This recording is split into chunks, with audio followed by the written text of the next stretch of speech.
Gold trusted gold buyers తాకట్టులో ఉన్న బంగారాన్ని విడిపించి ఈ రోజు ఉన్న మార్కెట్ ధరకే కొనబడును. మరిన్ని వివరాలకు సంప్రదించండి 77107720.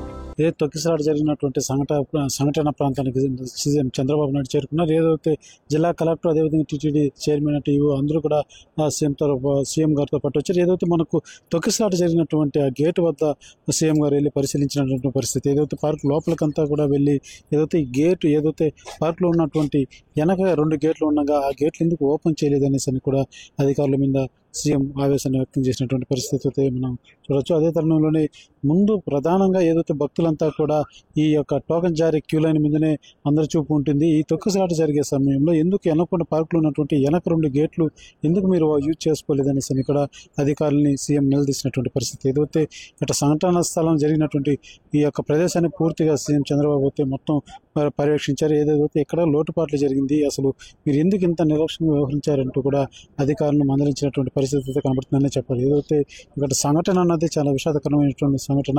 ఎప్పుడు ప్రశాంతంగా జరిగేటువంటి ఈ తిరుమల యాత్ర అనేది ప్రశాంతంగా భక్తులకు ఎప్పుడు కల్పించేటువంటిది. ఈసారి ఎందుకు ఈ యొక్క సంఘటన ఎందుకు ఇది జరిగింది అనేసి అని కూడా తీవ్ర ఆవేదనని తెలియజేసినటువంటి పరిస్థితి. అయితే ఏదైతే ఇక్కడ ఏర్పాటు చేసినటువంటి పూర్తి క్యూ లైన్లు కావచ్చు, అదేవిధంగా పార్కులో కావచ్చు, మొత్తం కూడా సీఎం ప్రతి ఒక్క చోట వెళ్ళి తిరిగి ఆ గేట్లు పరిశీలించడం కానివ్వండి, క్యూ లైన్లు కానివ్వండి, పార్కులో ఎంతమంది పడతారో, అసలు ఎంత పెద్ద పార్కు ఎంత విస్తీర్ణం ఉందనేసి అని కూడా పూర్తి స్థాయిలో అయితే సీఎం మొత్తం పరిశీలించడం జరిగింది. ఏదైతే మనం చూస్తున్నాం ఇక క్యూ లైన్లో పూర్తిగా అయితే సీఎం చంద్రబాబు పరిశీలిస్తున్నటువంటి పరిస్థితి. ఏదైతే ఆయనతో పాటు టీటీడీ అధికారులు కావచ్చు, మినిస్టర్లు కావచ్చు, ఒక్కరు కూడా పరిశీలిస్తున్నటువంటి పరిస్థితి. ఏదైతే ఈ యొక్క సంఘటన పట్ల ఆయన తీవ్ర నిర్బంధన వ్యక్తం చేస్తున్నటువంటి పరిస్థితి. ఏదైతే అధికారులు నిర్లక్ష్యం చేస్తారా ఏమనేది మాత్రం ఆయన అసహనం వ్యక్తం చేస్తున్నటువంటి పరిస్థితి.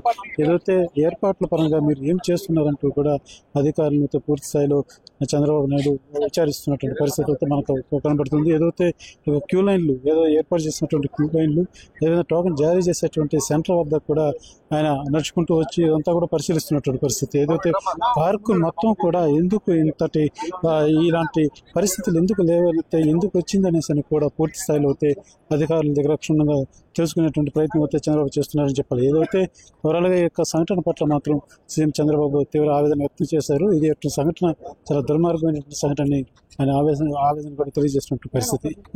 మరిన్ని వీడియోస్ కోసం ఛానల్ ని సబ్స్క్రైబ్ చేయండి. లేటెస్ట్ అప్డేట్స్ కోసం వాట్సాప్ ఛానల్ ని ఫాలో అవ్వండి. అండ్ లింక్ డిస్క్రిప్షన్ లో ఉంది.